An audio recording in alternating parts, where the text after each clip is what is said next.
the impossible warning. The stars looked calm and peaceful around the small human colony of New Terra. But peace was about to end. A massive alien fleet dropped out of hyperspace. 1,000 warships appeared in the sky. Their dark metal bodies blocked the sunlight. The shadow fell across the planet like a cold blanket. On the bridge of the biggest alien warship, General Kravik smiled. His 4 eyes glowed with pride. His scales shined under the red lights. He had won 300 battles. He never lost a single fight. "Scan the planet," Kravik ordered. His voice was deep and rough like grinding stones. A young alien officer worked on the control panel. His claws clicked against the buttons. "General, I detect only 1 military base. Population is 5 million. They have 20 small defense ships," Kravik laughed. The sound filled the entire bridge. Other alien officers joined him. "They thought this would be an easy victory, only 20 ships?" Kravik said. "We have 1,000. This will be over in minutes." He pressed a button. A communication channel opened. His face appeared on every screen across New Terra. Humans in the streets stopped walking. Farmers in the fields looked up. Children in schools watched in fear. "Humans of New Terra," Kravik's voice boomed. "I am General Kravik of the Zalnor Empire. I have 1 million soldiers. My fleet can turn your cities into dust. You have 1 hour to surrender, or you all die." The message ended. Silence covered the planet. People looked at each other with worried faces. Some started crying. Others hugged their families. But in the main military command center, things were different. Captain Sarah Chen sat in her chair. She was calm, too calm. She watched the alien message again. Then she smiled. It was a small smile, but her eyes showed something strange, something dangerous. "Ma'am, what should we do?" asked Lieutenant James Park. His hands were shaking. He was only 23 years old. Captain Chen stood up. She walked to the communication panel. Her boots made quiet sounds on the metal floor. She pressed several buttons. "Open a channel to the alien flagship," she said. Her voice was steady and cold.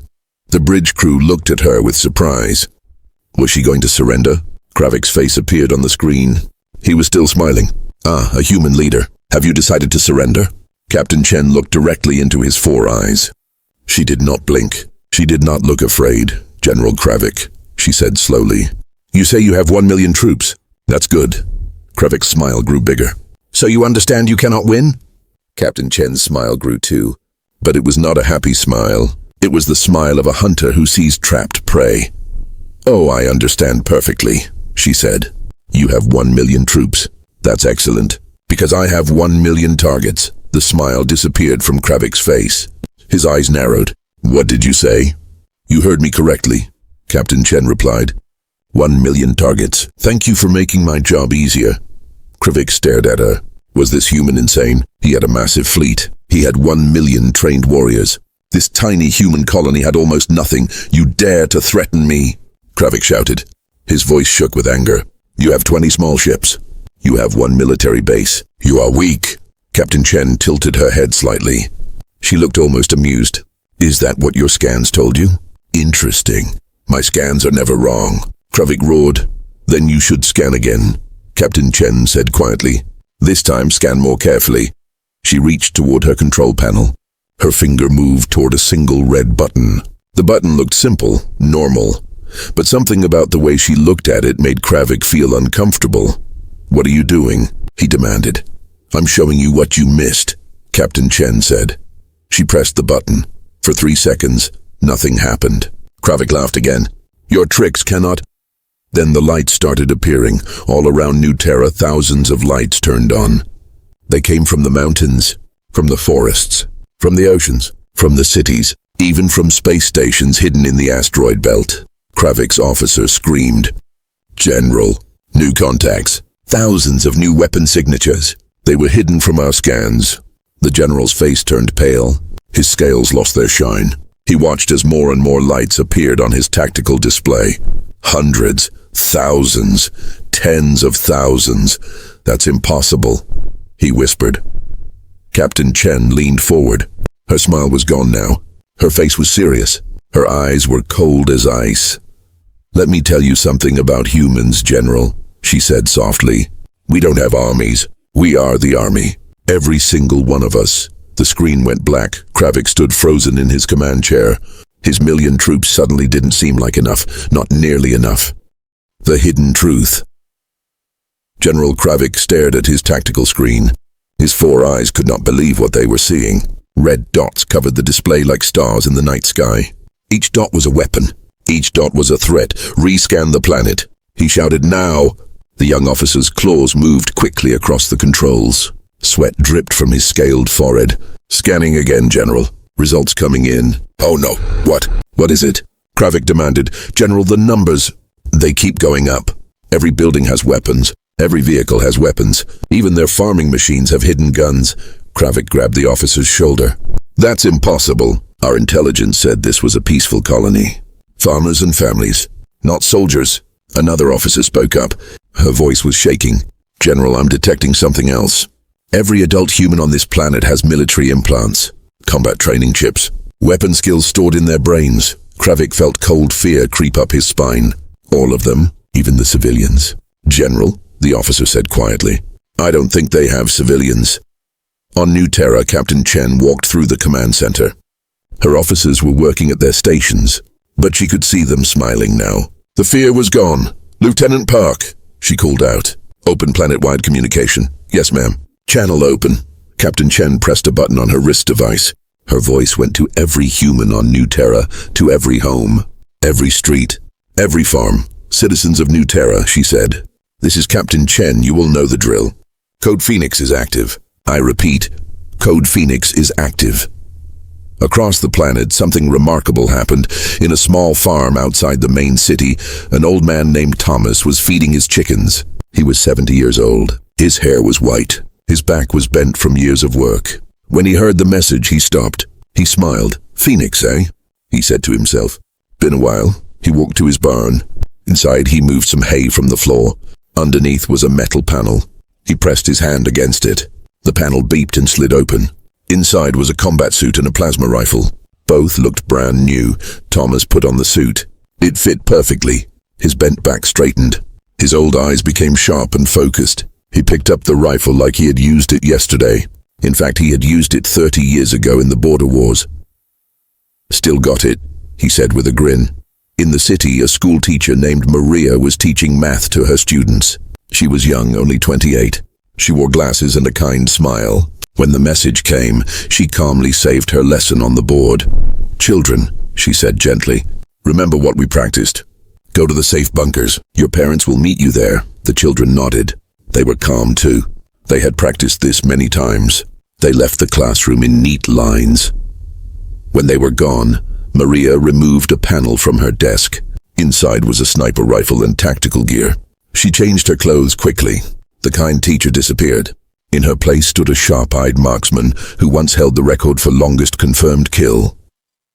In a hospital, Dr. James was performing surgery. His hands were steady. His focus was perfect. When he heard the message, he finished the surgery first. He closed the patient carefully. He made sure everything was safe. Then he went to a locked room. Inside were 50 more doctors and nurses. They were all putting on combat armor. The hospital transformed. Medical beds moved aside. Weapons racks rose from the floor. The hospital became a fortress. Dr. James picked up his weapon. "Remember, team," he said, "we save lives. But today, we protect them first." Back on the alien flagship, Kravik was receiving reports. Each report made his blood run colder. "General, we're detecting massive energy spikes across the planet. Sir, their cargo ships in orbit are powering up weapons we didn't know they had." "General, the asteroid mining stations." "They're not mining stations. They're hidden military bases." Kravik slammed his fist on his chair. "How did we miss all this?" An older alien officer stepped forward. His name was Vex. He was Kravik's advisor. "General," Vex said carefully, "I think we were meant to miss it." "What do you mean?" "The humans wanted us to see a weak colony. They wanted us to feel confident, to come close, to land our troops." Vex pointed at the screen. "This isn't a colony, General. It's a trap." Kravik's pride hurt more than his fear. He had never been tricked before, never been made a fool. His scales turned dark red with anger. "Then we attack," he roared. "I don't care if every human has a weapon. We have ships. We have armor. We have superior technology." He opened the communication channel again. Captain Chen's face appeared. She was standing on a balcony now. Behind her, the sky was full of human ships. They had appeared from nowhere. Dozens of them, hundreds. "Still want to fight, General?" she asked. Kravik stood tall. He would not show fear. "You have clever tricks, human. You hid your weapons well. But we still outnumber you. We have 1,000 warships. We have superior shields and weapons." Captain Chen nodded slowly. "You're right. Your ships are better than ours. One alien warship can beat 3 human ships." Kravik smiled. Finally, the human admitted the truth. "But General," Captain Chen continued. Her voice became harder, colder. "You're thinking about ships. You're thinking about weapons and shields. What else is there?" Kravik asked. Captain Chen looked directly at him. "You're forgetting about the people inside those ships. And that's your biggest mistake." She gestured behind her. On the planet below, millions of lights were glowing. Every human was ready. Every human was armed. Every human was waiting. "My cargo ships you see in orbit," Captain Chen said. "Each one carries 500 combat-ready humans. My mining stations in the asteroids. Each one has 1,000 soldiers. My peaceful farms on the surface. Every farmer is a trained warrior." Kravik's confidence began to crack. That's still not enough to... "You have 1 million troops, General," Captain Chen interrupted. "I have 5 million, and every single one of them chose to live on a frontier colony. Do you know what kind of people choose that life?" Kravik said nothing. "The tough ones," Captain Chen answered. "The survivors. The fighters. The ones who won't quit." She pressed another button. The cargo ships began to transform. Panels opened. Massive cannons emerged. What looked like peaceful civilian vessels became weapons of war. "So here's my offer, General," Captain Chen said. "Turn your fleet around, leave. Tell the galaxy that humans are not easy prey. Or stay and fight. But if you stay..." She paused. Her eyes showed no mercy. "If you stay, I promise you this. Your 1 million troops won't be enough." Not even close. The transmission ended. General Kravik sat in his command chair. His officers watched him. They waited for orders. The proud general, who had won 300 battles, now faced a terrible choice: attack an enemy that was far stronger than he thought, or retreat and look weak in front of his entire empire. His pride made the choice for him. "Prepare to attack," he said quietly. "Launch all fighters. Deploy ground troops. We will crush them." But deep inside, Kravik felt something he had never felt before in battle. Doubt. The true battle begins. The space around New Terra exploded with light and fire. General Kravik's fleet moved forward like a dark wave. 1,000 warships activated their weapons. Red beams of energy shot toward the human vessels. Missiles flew through space like angry hornets. "All ships, open fire," Kravik commanded. His voice was strong, but his hands gripped his chair tightly. The alien weapons hit the human cargo ships. Explosions bloomed in space. Kravik smiled. "See? Their ships are weak. We will win this easily." But then something strange happened. The smoke cleared. The human ships were still there. Their shields had held. And now they were changing. Lieutenant Park watched his display screen in the command center. "Captain, enemy missiles incoming. Impact in 20 seconds. Captain Chen stood calm. "Activate defense grid. Show them what New Terra really is." Across the planet, hundreds of hidden turrets rose from the ground. They had been buried under farms, parks, and buildings. Now they pointed at the sky. Blue energy gathered in their barrels. The alien missiles came down like falling stars. There were thousands of them, enough to destroy entire cities, but the turrets fired. Blue beams shot upward. Each beam hit a missile perfectly. The sky lit up with explosions. Not one missile reached the ground. On the alien flagship, the young officer stared at his screen. "General, they shot down everything. Every single missile." Kravik's face turned pale. "Impossible. No one has that kind of accuracy."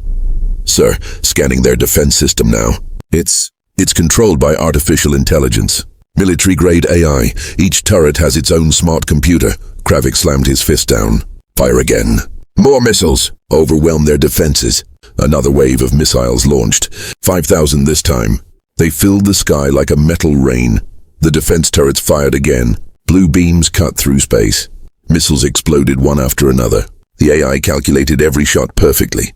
Every trajectory. Every angle. But this time a few missiles got through. They hit a small town on the eastern continent. Buildings exploded. Fire spread through the streets. Captain Chen's face became hard as stone. They hit Riverside Town. Casualties? Checking now, ma'am, Lieutenant Park said. His fingers moved quickly. Population was 3,000. All civilians evacuated to bunkers before the attack. 0 deaths reported. Chen nodded. Good. Now they've attacked our home. Now we stop playing defense. She pressed a button. All cargo vessels execute transformation sequence. Show them what you really are. In orbit, the human cargo ships began to change. It was beautiful and terrifying to watch. Panels slid open along their hulls. Hidden compartments unlocked. What looked like simple storage containers were actually weapon pods. Dozens of them, hundreds. The ships grew larger. Wings extended. Extra engines powered up. Gun turrets emerged from every surface.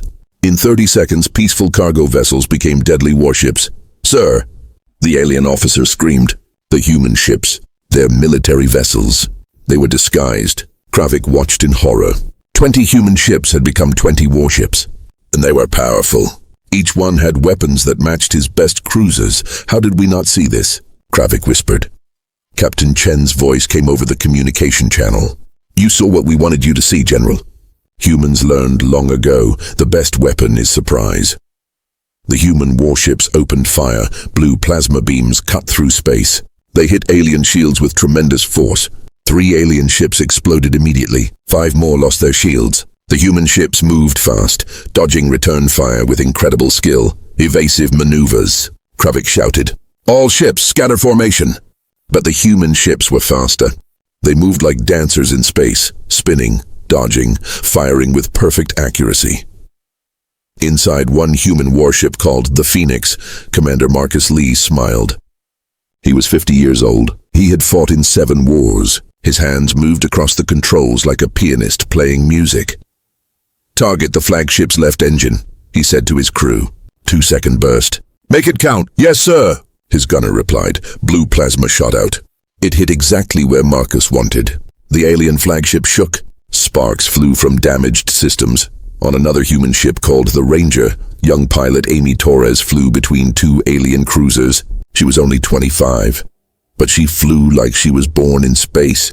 Come on, catch me, she laughed. She spun her ship in a tight circle. The 2 alien cruisers fired at her. She dodged. Their beams hit each other instead. Both ships lost their shields. Gotcha, Amy said. She fired her missiles. Both alien cruisers exploded. Back on New Terra, the space battle was not the only fight. General Kravik made a desperate decision. Send ground troops to the planet's surface. Take the cities. Use the humans as hostages. Sir, is that wise? We don't know what we'll face down there. Just do it. Kravik roared. 500 alien dropships left the fleet. They carried 50,000 alien soldiers. The best troops in the Zalnar Empire. They wore heavy armor. They carried powerful weapons. Each soldier had trained for 10 years. They landed in a small town called Meadowbrook. It was a farming community. Population 500. It looked quiet. Peaceful. Easy. The alien troops marched through the streets. Their boots made heavy sounds on the ground. Their weapons were ready, but the streets were empty. Where were the humans? Search every building, ordered Commander Thax. He led the ground troops. Find the humans. Take them prisoner. The soldiers kicked down doors. They searched homes. They found food on tables, clothes in closets, but no people. Sir, the town is empty, a soldier reported. Thax narrowed his eyes. Empty? Where did they go? Then he heard something, a sound that made his blood run cold. Laughter, children's laughter. He turned around. Standing at the end of the street was a small human child, a girl, maybe 10 years old. She had brown hair and 2 ponytails. She wore a simple dress. She looked innocent, but in her hands she held a rifle, a real military rifle, and she held it like she knew exactly how to use it. Hello, the girl said with a smile. My name is Emma.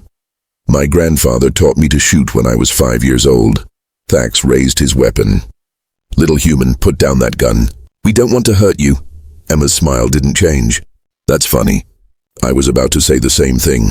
She raised her rifle, fast, faster than Thax expected. She fired. The shot hit Thax's weapon, knocking it from his hands. The shot was perfect, precise. She didn't hurt him. She just disarmed him. That was your warning shot, Emma said. The next one won't miss. Suddenly more humans appeared. They came from rooftops, from windows, from behind corners, men and women of all ages, teenagers, elderly people. Even a few more children. Every single one had a weapon. Old Thomas, the farmer, stepped forward with his plasma rifle. "You picked the wrong town, aliens." Maria, the teacher, aimed her sniper rifle from a rooftop. "We don't want to kill you, but we will protect our home." Dr. James appeared with his hospital team. "All armed, all ready. Last chance. Surrender or fight. Your choice." Commander Thax looked around. His 50,000 soldiers were surrounded by 500 humans. But these weren't normal civilians. These were warriors who looked like civilians. "This is insane," Thax whispered. "You're farmers, teachers, doctors." Emma smiled again. "We're humans, sir. We're whatever we need to be." In space, the battle was turning bad for the aliens. 20 human warships had destroyed over 100 alien vessels. The surprise was complete. The advantage was gone. General Kravik received a message from Commander Thax on the ground. "Sir, we need to retreat. The entire planet is a military force. We can't win this." Kravik's pride was broken now. His confidence was shattered. He had walked into a trap. "A perfect trap. All ships," he said quietly. "Prepare to retreat. We're leaving." But Captain Chen's face appeared on his screen again. Her expression was cold. "Final. Retreat, General," she said. "No, you came to our home. You threatened our families. You fired on our cities. Now you stay." "What do you mean?" Kravik asked. Chen pressed a button. "Launch the cage." From New Terra's surface, dozens of devices shot into space. They were small, round. They looked harmless. But when they reached the alien fleet, they activated. Each device created a field of energy. The fields connected to each other. In seconds, they formed a massive web around the entire alien fleet. "Sir," the alien officer screamed, "we're trapped. Some kind of energy net. Our engines won't work." "Hyperspace is blocked." Kravik stood from his chair. "What are those things?" Captain Chen's voice was calm, cold. "We call them gravity anchors. They create a field that holds ships in place. You can't move. You can't jump to hyperspace. You can't escape. This is against the laws of war." Kravik shouted. "You attacked a peaceful colony," Chen replied. "You threatened 5 million civilians. You fired on our homes. You don't get to talk about laws." Kravik looked at his screen. His mighty fleet was frozen in space. On the planet below, his ground troops were surrounded. He had lost. Completely lost. "What do you want?" he asked quietly. His voice had no pride left. No strength. Only defeat. Captain Chen leaned forward. "I want you to surrender. All of you. Every ship. Every soldier. Surrender now and you'll be treated fairly. Fight more, and we'll destroy every ship you have." General Kravik looked around his bridge. His officers watched him. They waited. The general who had won 300 battles now faced his first defeat, and it wasn't even close. Kravik started to speak. Then he stopped. His pride wanted to fight, but his mind knew the truth. He had already lost. The hunters become prey. General Kravik stood silent on his bridge. His 4 eyes stared at the energy web holding his fleet. 1,000 warships, 1 million soldiers, all trapped like insects in a spider's web. His pride screamed at him to fight. But his brain told him the truth. He had lost. "General," his advisor Vex said softly, "we must decide now." Kravik's claws dug into his chair. He had never surrendered before. Never. But he had also never faced an enemy like this. On the planet below, Commander Thax and his troops stood surrounded in Meadowbrook. The small girl Emma still pointed her rifle at them. Old Farmer Thomas smiled calmly. Teacher Maria watched from her rooftop position. Dr. James and his team blocked every exit. Thax's communicator beeped. "Commander, this is General Kravik. Stand down. Do not fight." "Sir?" Thax couldn't believe what he heard. "Are we surrendering?" There was a long pause. Then Kravik's voice came back, heavy with defeat. "Yes, we are surrendering." Thax lowered his weapon slowly. His soldiers did the same. 50,000 alien warriors put down their guns. The humans didn't move. They kept their weapons ready, watching, waiting. Emma lowered her rifle slightly. "Smart choice," she said. "My mom is making cookies. You want some?" Thax stared at her. This human child had helped defeat his entire unit, and now she was offering cookies. "Your world is very strange," he said. Emma giggled. "You have no idea." In orbit, Captain Chen watched her screens. The alien fleet was completely locked down. Gravity anchors held every ship in place. Human warships surrounded them. The battle was over. But Chen knew something the aliens didn't know yet. This wasn't just about winning a battle. This was about sending a message to the entire galaxy. "Lieutenant Park," she said, "open a channel. Galaxy-wide broadcast. I want everyone to see this, ma'am." "Everyone?" "Everyone," Chen confirmed. "Every species, every government, every military base in known space. They all need to understand what happened here today." Park's fingers worked quickly. "Channel open, Captain. We're broadcasting to every system in range." Chen stood straight. She adjusted her uniform. Behind her, the trapped alien fleet filled the view screen. She began to speak. "My name is Captain Sarah Chen of the human colony New Terra. Today, the Zalnor Empire attacked our home. General Kravik brought 1,000 warships and 1 million soldiers. He thought we were weak. He thought we were easy prey." Across the galaxy, millions of beings watched. In the Andorian Senate, politicians stopped their debates. On the Kree homeworld, military leaders leaned toward their screens. In the Vortan Empire, the High Council watched with great interest. Chen continued. "General Kravik made a mistake. He saw farmers and thought they were weak. He saw teachers and thought they were helpless. He saw doctors and thought they couldn't fight." She gestured to the screen behind her, showing Meadowbrook. The camera showed alien troops surrounded by humans of all ages, all armed, all capable. But here is the truth about humans. We are not just one thing. A farmer knows how to grow food and how to fight. A teacher can educate children and shoot a rifle. A doctor can heal wounds and defend their home. On the Zalnor homeworld, the Emperor watched the broadcast. His face showed shock and anger. His mighty general had been defeated, humiliated by a small human colony. Chen's voice grew harder. "General Kravik asked me how many troops I had. I told him I had targets. 5 million targets. Because every human on this colony is trained. Every human is ready. Every human will fight to protect their home." She pressed a button. The view changed. It showed recordings from the battle. Human cargo ships transforming into warships. Defense turrets rising from peaceful farms. Hidden bases activating in asteroid fields. Cities that looked normal revealing weapons everywhere. "This is what humans do," Chen said. "We prepare, we plan. We hide our strength until we need it. We look peaceful because we choose peace. But we are ready for war." In the Galactic Trade Federation headquarters, Ambassador Yelna of the Sarkhan people watched with wide eyes. "Incredible," she whispered. "They turned their entire colony into a weapon." Her assistant nodded. "And the Zalnor never saw it coming." Back on New Terra, Chen continued her broadcast. "I want to make something clear to every species watching this. Humans don't want war. We want to live in peace. We want to trade, to learn, to grow." She paused. Her eyes became cold as ice. "But if you attack us, if you threaten our families, if you think we are weak because we smile and farm and teach and heal," she pointed at the trapped alien fleet, "then you will learn the same lesson General Kravik learned today." She walked closer to the camera. "Every human colony in space is like New Terra. Every human world is prepared. We are not warriors who pretend to be civilians. We are civilians who can become warriors in seconds."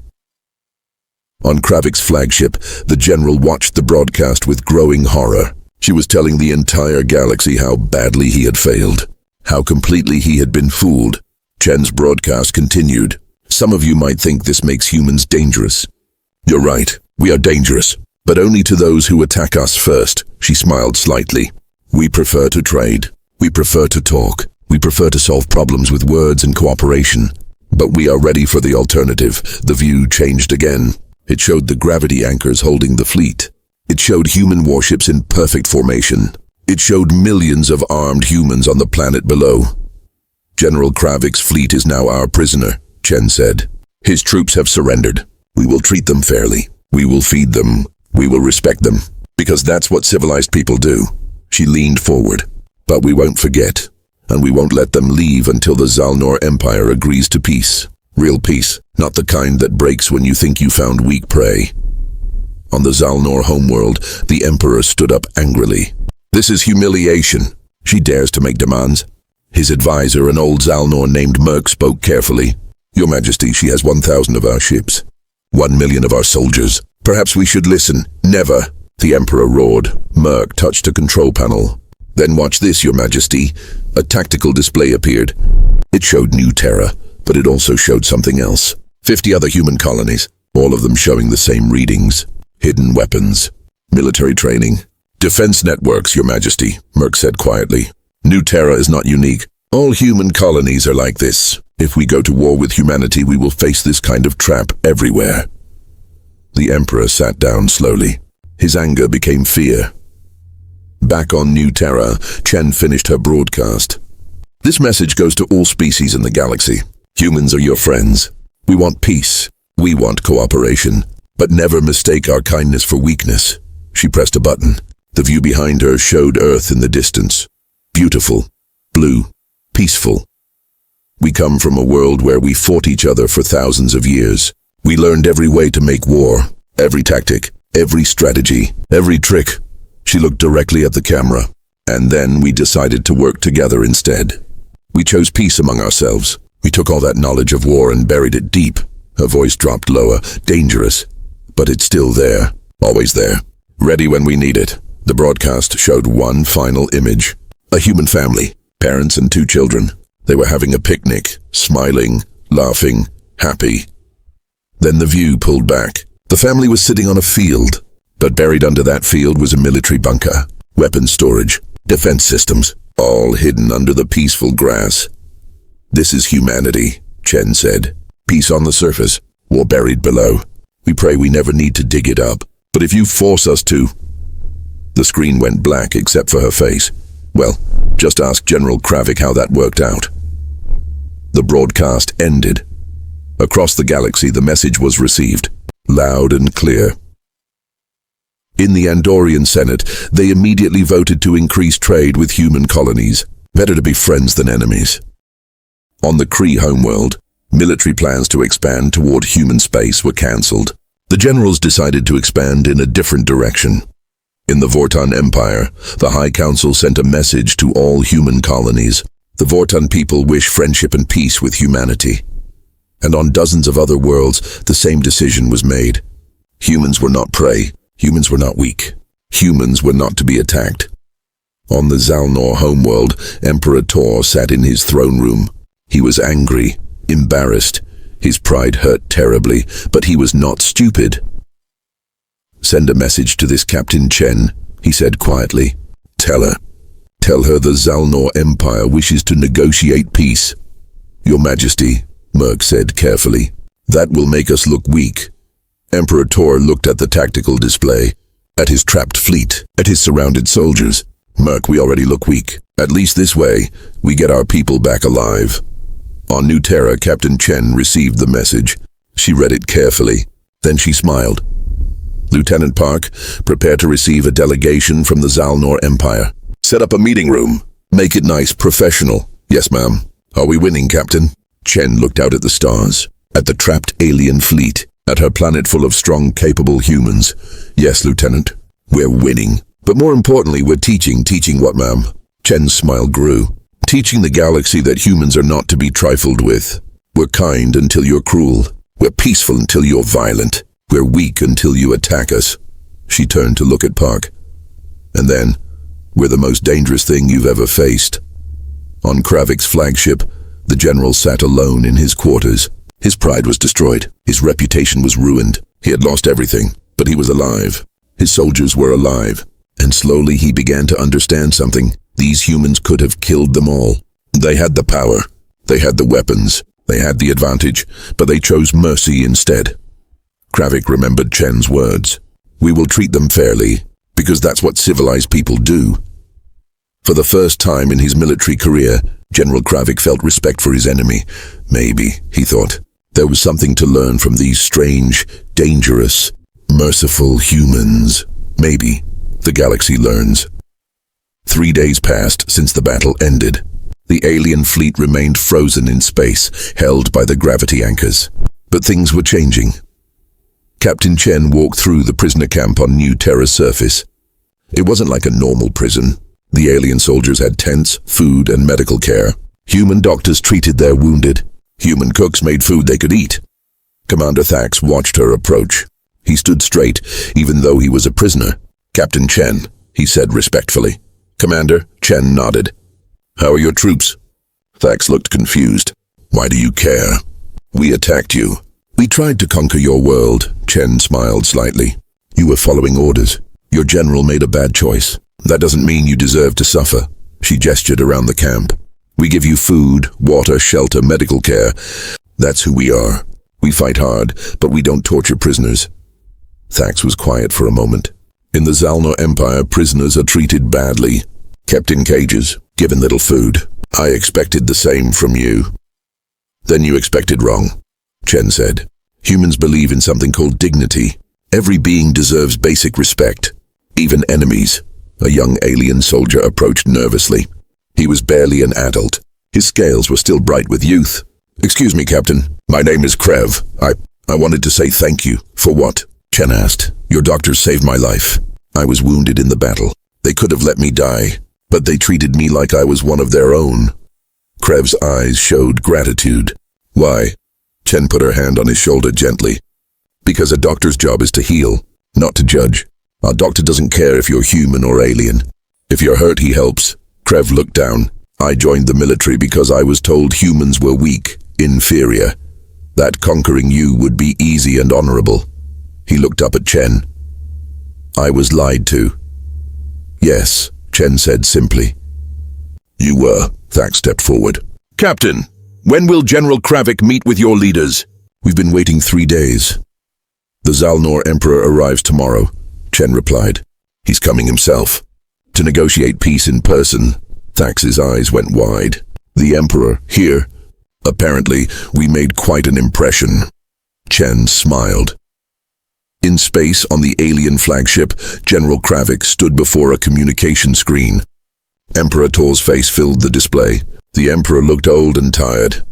General Kravik, the Emperor said coldly. You have disgraced the Empire. Kravik bowed his head. Yes, Your Majesty. I failed completely. You attacked based on bad intelligence. You walked into an obvious trap. You lost 1,000 ships without destroying a single enemy vessel. The Emperor's voice was hard as stone. I should have you executed. I understand, Your Majesty. The Emperor was quiet for a long moment. Then he sighed. But you also kept most of your soldiers alive. You surrendered before they were all killed. That took wisdom and humility. Kravik looked up, surprised. I watched Captain Chen's broadcast, the Emperor continued. The entire galaxy watched it. Do you know what I learned? No, Your Majesty. I learned that humans are not like us. We Zalnor believe strength comes from domination, from conquest, from making others fear us. The Emperor shook his head. But humans, they believe strength comes from preparation, from community, from making every citizen capable of defense. They are unlike any species I've ever fought, Kravik admitted. Exactly, the Emperor said, which is why I'm coming to their world, to meet these humans, to make real peace. He leaned forward. And Kravik, you will stand beside me. You will help negotiate this peace. Me. But I failed. You failed to conquer them, the Emperor interrupted. But you learned from them. You respected them. That's why you will help me make sure we never fight humans again. The next day, Emperor Tor's personal ship arrived at New Terra. It was beautiful. Golden and silver, decorated with the symbols of the Zalnor Empire. Captain Chen waited at the landing platform. Behind her stood representatives from the colony. Old Farmer Thomas was there in his best clothes. Teacher Maria wore a nice dress. Dr. James stood in his formal uniform. Even young Emma was there, holding her mother's hand. The ship landed softly. The door opened. Emperor Tor stepped out. He was tall. His scales were dark blue with age. His 4 eyes showed intelligence and weariness. Behind him came General Kravik, looking humble and defeated. Chen saluted formally. Emperor Tor, welcome to New Terra. The Emperor looked around. At the clean city, at the peaceful farms in the distance, at the humans watching with curious but not hostile faces. It's beautiful, he said quietly. I didn't expect that. What did you expect? Chen asked. A military base, weapons everywhere, soldiers marching in streets. The Emperor smiled sadly. But I see families, children playing, people living normal lives. That's because we are normal people, Chen said. We just happen to be very good at defending ourselves. She gestured toward a building. Shall we talk inside? We have much to discuss. The negotiation room was simple but comfortable. A large table, soft chairs, windows showing the peaceful landscape. Human and Zalnor representatives sat across from each other. Emperor Tor spoke first. "Captain Chen, I come to apologize. My empire attacked you based on lies. We thought you were weak. We were wrong." "Apology accepted," Chen said. "Now let's talk about the future. What do you want?" the emperor asked. "Reparations? Territory? Tribute?" Chen shook her head. "We want peace. Real peace. A treaty that both sides will honor." "That's all?" The emperor looked surprised. "You have our fleet. You could demand anything." "We could," Chen agreed. "But that's not who we are. We don't want to conquer you. We don't want revenge. We want to make sure this never happens again." General Kravik spoke for the first time. "Captain, may I ask a question?" "Of course, General." "Why didn't you destroy us? You had the power. You had the advantage. You could have wiped out my entire fleet in the first hour." Kravik looked genuinely curious. "Why show mercy?" Chen leaned back in her chair. "General, let me tell you a story. On Earth, humans fought each other for thousands of years. Wars everywhere. Millions died. We developed terrible weapons. We learned to hate very efficiently." She paused, looking at the aliens. "But then something changed.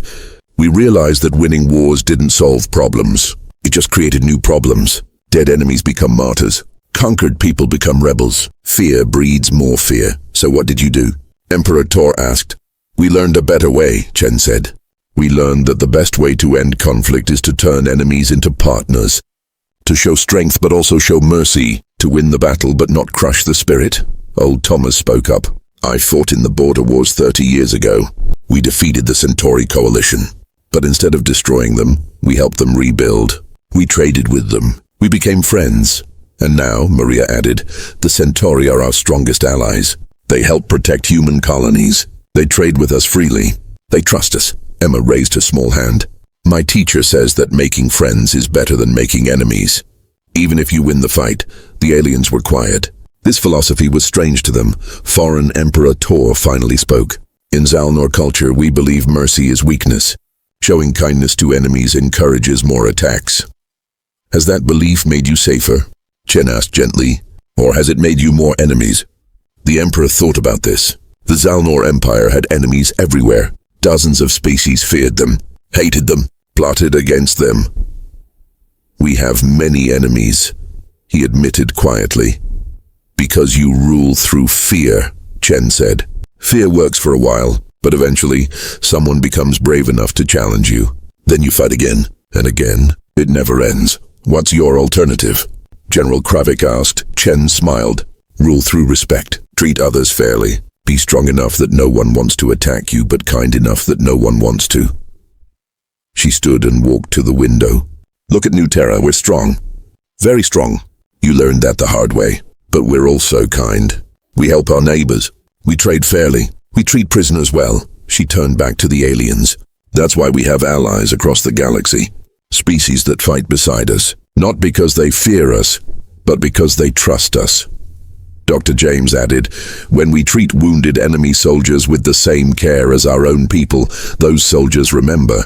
They go home and tell stories. The humans could have killed me, but they saved my life instead." "Those stories matter," Maria said. "They change hearts. They change minds." Emperor Tor sat in silence. His old eyes showed deep thought. Finally he spoke. "If we agree to peace, what terms do you propose?" Chen pulled out a document. "It's simple. First, both sides agree to never attack each other again. Any disputes will be solved through negotiation, not war." "Agreed," the Emperor said. "Second, we establish trade between our peoples. Cultural exchange. Let humans and Zalnor learn about each other." "Agreed." "Third, we create a joint military academy. Human and Zalnor soldiers train together, learn from each other, build respect." The Emperor hesitated. "You want to teach my soldiers your tactics?" "And we want to learn yours," Chen said. "Emperor, if our soldiers train together, they become brothers in arms. Brothers don't fight each other." General Kravik leaned forward. "Your Majesty, I think this is wise. I've seen how humans fight, how they think. We could learn much from them." "And we could learn from you," Chen added. "Zalnor soldiers are brave and disciplined. That's admirable. We just want to add mercy and strategy to that bravery." The Emperor looked at his general, then at Captain Chen, then at the other humans in the room. A farmer, a teacher, a doctor, a child. All of them warriors when needed, all of them peaceful when possible. "Very well," he said finally. "I agree to all terms." Chen extended her hand. "Then we have peace." The Emperor looked at her hand. In Zalnor culture they didn't shake hands, but he understood the gesture. He reached out and grasped her hand firmly. "Peace," he said. The news spread across the galaxy like wildfire. The Zalnor Empire, one of the most powerful military forces in known space, had made peace with a small human colony. Not just peace, friendship. In the Galactic Senate, Ambassador Yelna of the Sarkhan people stood to speak. "This changes everything. Humanity has shown us a new way. Strength combined with mercy, power combined with kindness," other ambassadors agreed. Species that had been planning to expand into human territory cancelled their plans. Not because they feared human weapons, but because they respected human philosophy. On the Kree homeworld, the military council met. "We should ally with the humans," the chief general said. "They fight smart, they prepare well, and they turn enemies into friends." Agreed, the council voted. In the Vortan Empire, similar discussions happened. Humans are the future, the High Council decided. Let us learn from them. 3 months later, the first joint military academy opened on New Terra. 50 human soldiers and 50 Zalnor soldiers arrived for training. General Kravik was there to oversee the Zalnor troops. Captain Chen managed the human side.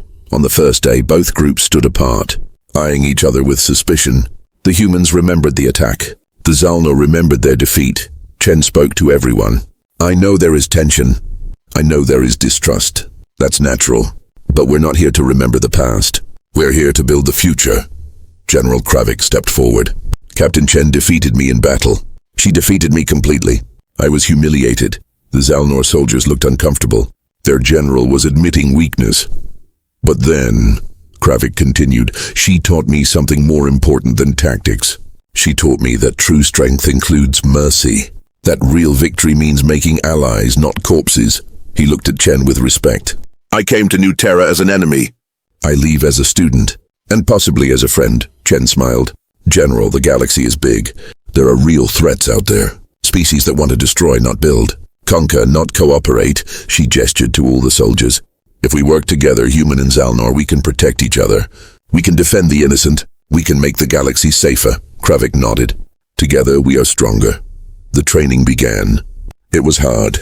Humans and Zalnor had different fighting styles, different tactics, different philosophies, but slowly they learned from each other. Humans taught Zalnor soldiers about guerrilla tactics, about preparation, about turning any location into a fortress. Zalnor taught humans about honor in combat, about discipline, about loyalty to your unit. By the end of the first month, something amazing happened. The soldiers became friends. They ate together, trained together, laughed together. Young Krev, the Zalnor soldier Chen had met in the prison camp, became close friends with a human soldier named David. They were the same age. Both loved strategy games. Both wanted to make the galaxy better. "David," Krev said one day, "can I ask you something?" "Sure," David replied. "Why are humans so different? Every other species I know, they're just one thing. Warriors or farmers or traders. But humans are everything." David thought about it. "I think it's because we had to be. On Earth, we lived in every kind of environment. Deserts, jungles, icelands, mountains. We had to adapt to survive." "So you learned to be flexible?" "Exactly. Human can be a farmer today and a soldier tomorrow. A teacher in peacetime and a fighter in war. We don't like to be limited to just one role." Krev nodded slowly. "That's why you're so dangerous. And so valuable as allies." "We prefer the ally part." David grinned. 1 year after the battle, Emperor Tor returned to New Terra, but this time, it was for a celebration. The Joint Academy was graduating its first class. 50 human soldiers and 50 Zalnor soldiers who had trained together for 12 months. The ceremony was held in a large field. Thousands of people attended, humans and Zalnor. Standing side by side, Captain Chen gave a speech. 1 year ago, our peoples were enemies. We fought in space. We fought on land. We could have destroyed each other. She paused, looking at the graduating soldiers. But we chose a different path. We chose to learn from each other, to respect each other, to become partners. She pointed at the soldiers. These graduates are the future. They represent what's possible when we work together instead of fighting. Emperor Tor spoke next. I am an old Zalnor. I grew up believing conquest was glory, war was honor, mercy was weakness. His voice became softer. I was wrong. Captain Chen taught me that real strength is knowing when to fight and when to make peace. Real glory is building, not destroying. Real honor is treating even your enemies with dignity. He looked at the graduates. You soldiers are proof that change is possible, that old enemies can become new friends. The ceremony ended with both national anthems playing. Human and Zalnor flags flew side by side. That evening, Chen and Kravik stood together on a balcony. They watched the sunset over New Terra. Orange and red light painted the sky. Beautiful, Kravik said. Yes, Chen agreed. Captain, can I tell you something? Of course. When I attacked your world, I thought I knew everything about war. I had won 300 battles. I was proud, confident. Kravik looked down. But you taught me I knew nothing about the most important part. What part? Chen asked. What part? Chen asked. What happens after the war ends? How you treat the losers? How you build peace from victory? Kravik looked at her. In Zalnor culture, we never thought about that. We just moved to the next conquest. And now? Chen asked. Now I understand. War is easy. Any fool can make war. But making real, lasting peace? That takes wisdom. That takes strength of a different kind. Chen smiled. You're learning, General. That's good. They were quiet for a moment. Then Kravik asked, what do you think the future holds for humans in Zalnor? Chen looked up at the stars. I think we'll face challenges together. There are dangerous species out there. Threats we can't handle alone. But together, Kravik asked. Together we're much stronger. Your soldiers are brave and disciplined. Our soldiers are creative and adaptable. Combined, we're formidable. Partners, Kravik said. Partners, Chen agreed. Across the galaxy, the story of New Terra became legend. It was told on thousands of worlds, in hundreds of languages. The story of how a small human colony defeated a mighty empire, not through overwhelming force, not through advanced technology, but through preparation, intelligence, and mercy. Young soldiers in training heard the story and learned, strength alone is not enough.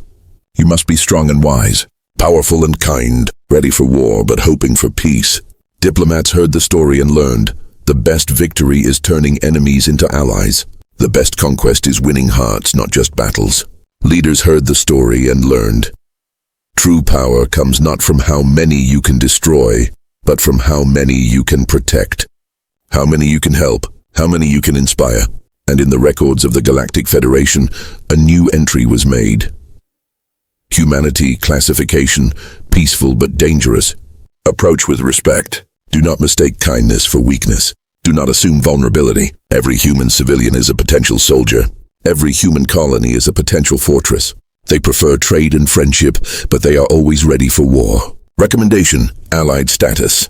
Build friendship, not conflict. Below that entry, someone had added a note. Addendum, humans don't have armies that fight for their people. Humans are a people where everyone can become an army. This makes them unique in the galaxy, and uniquely valuable as allies. On New Terra, life returned to normal. Old Thomas went back to his farm. Teacher Maria returned to her classroom. Dr. James continued healing patients. Young Emma went back to studying and playing, but the weapons remained hidden under the peaceful surface. The training continued. The preparation never stopped, because humans had learned a simple truth over thousands of years. Hope for peace. Prepare for war. Be kind until kindness fails. Then be unstoppable. And if the galaxy ever forgot that lesson, if some other empire thought humans were easy prey, if another general came with threats and demands, well, they would learn the same lesson General Kravik learned, the hard way. But hopefully the galaxy had learned. Hopefully the message was clear. Hopefully peace would last. Captain Chen certainly hoped so. But just in case, she kept the gravity anchors fully charged. Just in case. The end. Epilogue. 10 years later, the Human-Zalnor alliance was the strongest partnership in the galaxy. They protected trade routes together. They stopped pirates together. They helped smaller species defend themselves. General Kravik became Ambassador Kravik. He spent his retirement teaching young diplomats about the importance of respect and mercy. Emperor Tor lived to see his empire transform from conquerors to protectors. He died peacefully at age 150, respected across the galaxy. Captain Chen eventually became Admiral Chen. She commanded a joint human-Zalnor fleet. They kept the peace in 50 star systems, and young Emma grew up to become a teacher, just like Maria. She taught alien children and human children together. She taught them about the day New Terra stood against an empire, and won through strength and mercy. The galaxy was better for it, all because one small colony refused to be easy prey, and taught the hunters that sometimes the prey has teeth too.